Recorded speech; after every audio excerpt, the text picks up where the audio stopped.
تو ایمان اور اسلام کی جو تفصیلات ہیں اس میں کوئی شک نہیں ہے کہ ابراہیم علیہ السلام اس کے امام اعظم ہیں، اور سارے پیغمبر اس کے بعد جتنے بھی پیغمبر آئے، موسیٰ علیہ السلام ہوں اور داؤد و سلیمان، جتنے لوگ ہیں سب پر یہ فرض کر دیا گیا تھا کہ آپ کی پیروی کریں اور آپ کی اتباع میں چلیں۔ تو جو معاشرہ آتا ہے، صحیح بات یہ ہے کہ اس کا ابتدائی دور میں امامت جو ہے وہ ابراہیم علیہ السلام کی ہے۔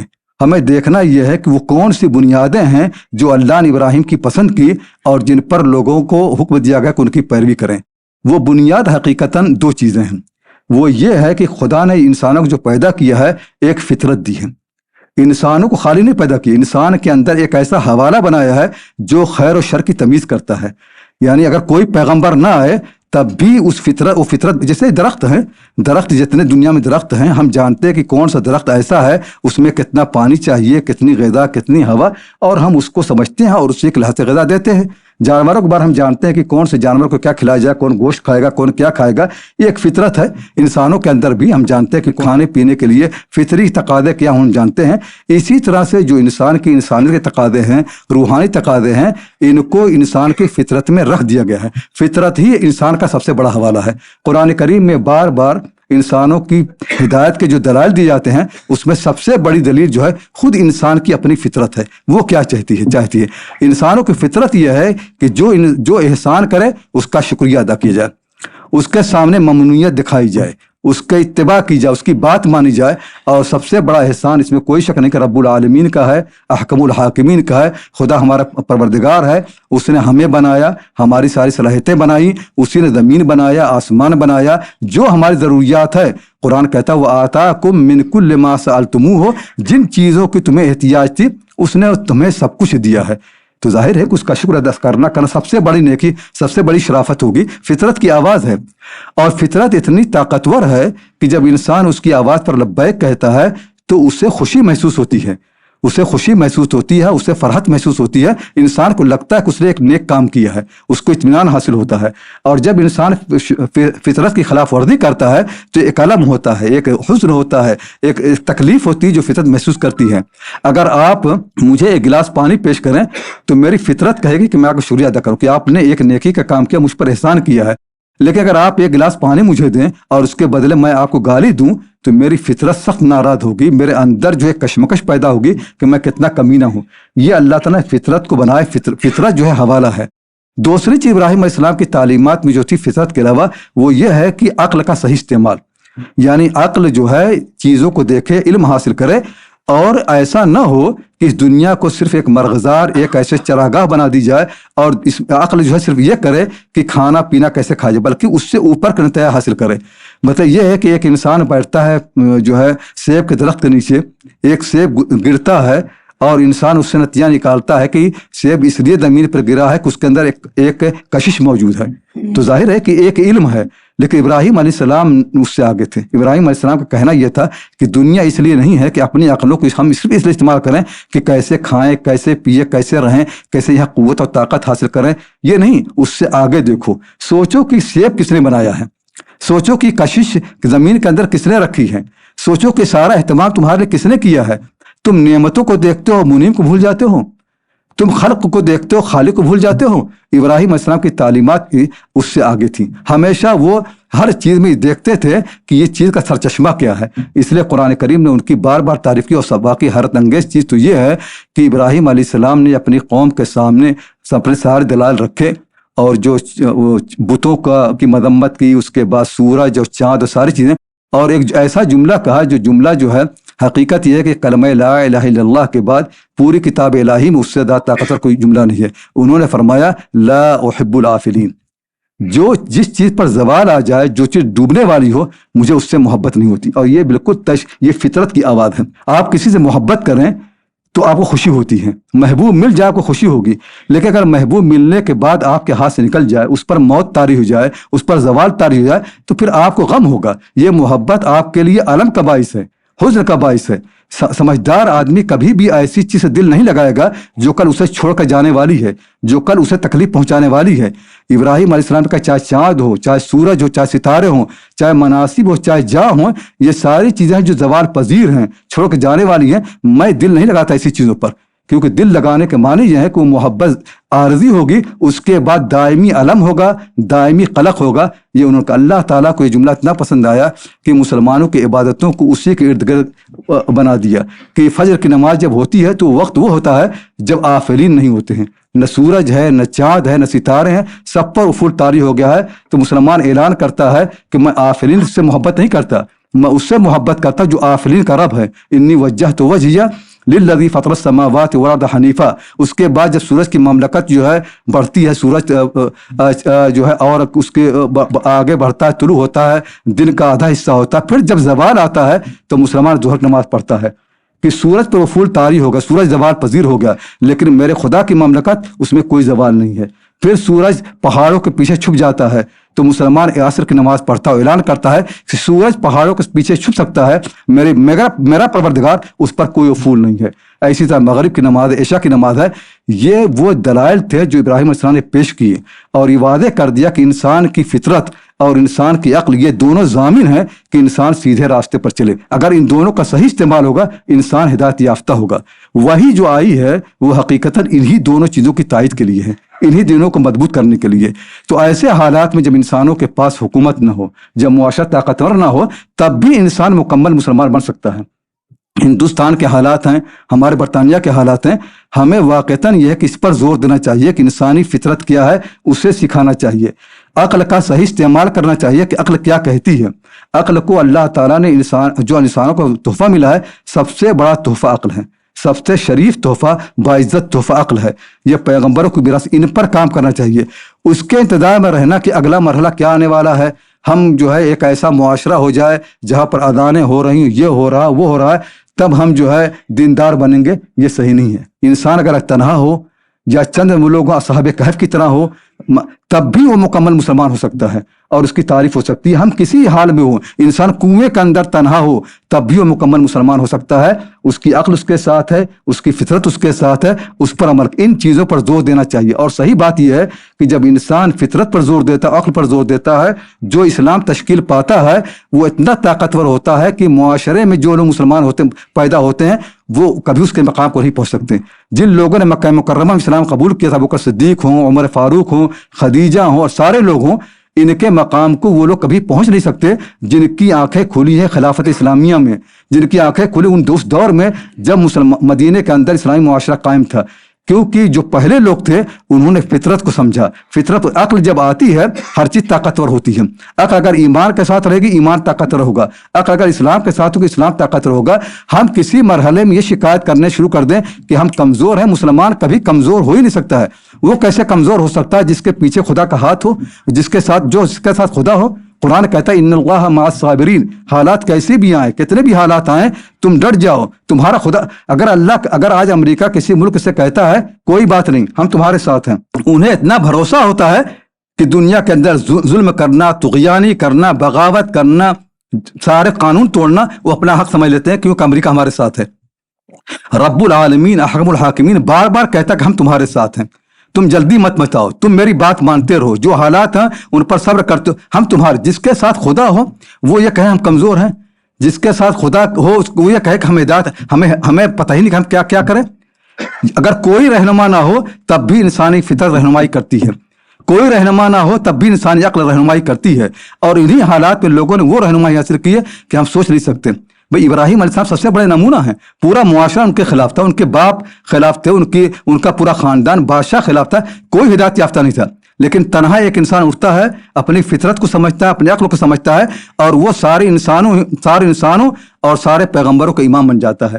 تو دنیا میں مسلمان اقلیت میں ہوں گے، کبھی اکثریت میں ہوں گے، کبھی تنہا ہوں گے، کبھی بے شمار قوموں کے درمیان ہوں گے، لیکن ان کو خدا نے جو طاقت دی ہے وہ طاقت کبھی کمزور نہیں پڑنے والی۔ اقلیت میں بھی مسلمان ایسے ہی مکمل مسلمان ہو سکتا ہے جیسے اس حالت میں ہوتا ہے جب اکثریت میں ہوتا ہے، جیسے اس حالت میں ہوتا ہے جب کہ معاشرہ اس کے ہاتھ میں ہو، جیسے اس حالت میں ہوتا ہے جب اس کے پاس ریاست ہو اور اسٹیٹ کی طاقت ہو۔ لیکن ہمیں کیا کرنا ہے؟ جو ہمارے داعی ہیں، جو ہمارے مصلحین ہیں، جیسا کہ میرا تجربہ ہے برطانیہ میں اور ہمیشہ، کہ دو چیزیں ہمیں اچھی طرح پکڑ لینی ہے۔ پہلی چیز ہے تعلیم، تعلیم صحیح دیں, تعلیم کے اندر زور ہو عقل پر, سمجھنے پر. دین کی وہ حقیقتیں جو ہماری عقل میں نہیں اتریں گی, وہ حقیقت جو ہے صرف جو ہے وہ ایک دین کا انتصاب ہے. وہ ایک نئے ماحول میں جائیں گے, وہ نکل جائے گا. جب تک دین عقل میں نہیں اترے گا, عقل میں جو چیز آتی ہے وہ اتنی گہری ہوتی ہے کہ انسان آگ میں جلا دیا جائے, اسے قتل کر دیا جائے, وہ اسے چھوڑتا نہیں ہے. مغرب کے اندر, یورپ میں ایک طویل عرصے تک کلیسا, چرچ اور سائنس کی کشمکش جاری رہی. اور خود آکسفورڈ کے اندر ایک جگہ ہے جہاں پر ایک کراس کا صلیب کا نشان بنا ہوا ہے, آکسفورڈ یونیورسٹی کے اندر, اور اس کی تاریخ یہ, وہاں پر نام بھی لکھے ہوئے. اس کی تاریخ یہ ہے کہ یہاں پر جب سائنسدانوں اور چرچ کے رہنماؤں کے درمیان کشمکش تھی, تو چرچ والوں کو مجبور کیا کہ وہ اپنے افکار و نظریات سے توبہ کریں, ورنہ انہیں قتل کر دیا جائے گا.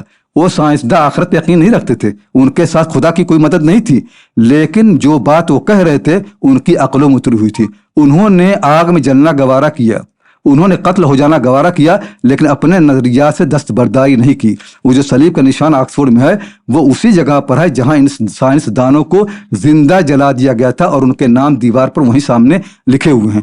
کیونکہ تو یہ تعلیم ہمیں دینی چاہیے. تعلیم ایسی ہونی چاہیے. ہم نے جو طریقہ بنا لیا کہ مسجدوں کے اندر اپنے بچوں کو بھیجتے ہیں اور اس نے سبحان اللہ الحمدللہ کے کہا, تو ہم سمجھتے ہیں کہ ہمارا بچہ جو ہے اسلام سیکھ گیا.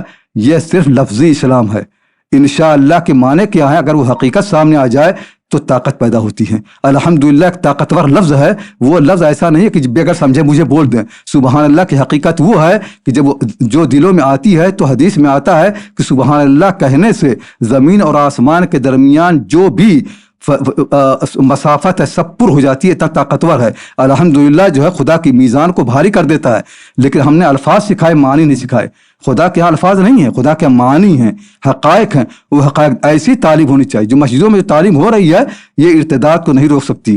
مدرسوں میں جو تعلیم ہو رہی ہے ارتداد کو نہیں روک سکتی. کتنے وہ عورتیں ہیں اور کتنے مرد ہیں جنہوں نے مدرسوں میں تعلیم حاصل کی اور وہ مرتد ہو گئے, کیونکہ اسلام ان کے دلوں میں نہیں اترا تھا. اسلام نے ان کی عقلوں کو خطاب نہیں کیا تھا. اسلام ان کی عقلیں مسلمان نہیں تھی, صرف ان کی زبان مسلمان تھی, ان کے کرتے اور پاجامے مسلمان تھے, ان کے پاس اسلامی شناخت تھی, لیکن ان کی عقل مسلمان نہیں تھی. ہمیں تعلیم وہ دینی ہے, وہ تعلیم جس میں فطرت سے خطاب ہو, فطرت کو سمجھا جائے اور جس میں عقل کو سمجھا جائے. تو پہلا کام ہمیں ہر مرحلے میں یہ کرنا ہے کہ تعلیم کو صحیح کرنا ہے, تعلیم کو مستحکم کرنا ہے. اور دوسری چیز دعوت ہے کہ جہاں بھی ہم رہیں داعی بن کر رہیں. یعنی ہم خود اپنے آپ کو جہنم سے بچائیں, اپنے خاندان کے لوگوں کو جہنم سے بچائیں, اور یہ سمجھیں کہ انسانوں کی ساری آبادی ہماری امت ہے اور ہماری مخاطب ہے, اور ہم ذمہ دار ہیں کہ ان کو جہنم کی آگ سے بچائیں. وہ جہنم میں کود رہے ہیں, جہنم میں جا رہے ہیں. صرف مسلمان تنہا وہ قوم ہے جس کے پاس وہ صحیفہ آسمانی ہے جو انسانوں کو ابدی نجات کا ضامن ہے, جو انسانوں کو جہنم سے بچا سکتا ہے, جو انسانوں کو تباہی سے بچا سکتا ہے. کسی قوم کے پاس نہیں ہے. جس کے پاس ہے اس کی ذمہ داری ہے کہ اس صحیفے کو استعمال کرے, اس کو استعمال کرے, اس ہدایت نامے کو, تاکہ دنیا کی قوم, ہم نے دنیا کی قوموں سے جو تعلق قائم کیا ہے مفاد کا, کہ کیسے ہم ان کو حاصل کریں, کیسے ان کی طاقت کو استعمال کریں کہ ہمارے حالات اچھے ہوں, ہم کو منصب ملے, ہم کو جاہ ملے, ہم کو ملازمتوں میں آسانی ملے.